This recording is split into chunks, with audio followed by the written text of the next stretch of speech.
الصورة أمامكم هذا واحد الباركينغ بالمجان في جماعة درب وعزة.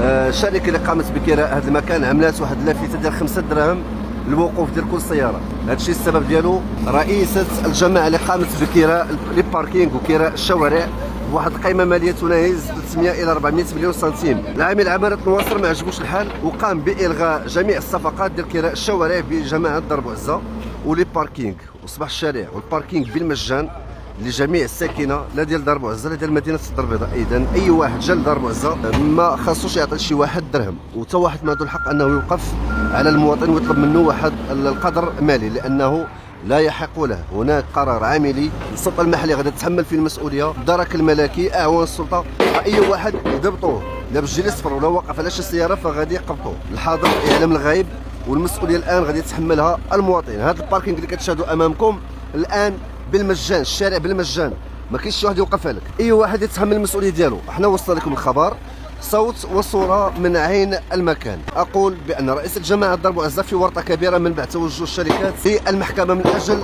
استخلاص الاموال ديالهم اللي مشات لهم، لان غير واحد الشارع تقريبا تكرا ب 120 مليون سنتيم، شارع تكرا ب 120 مليون سنتيم.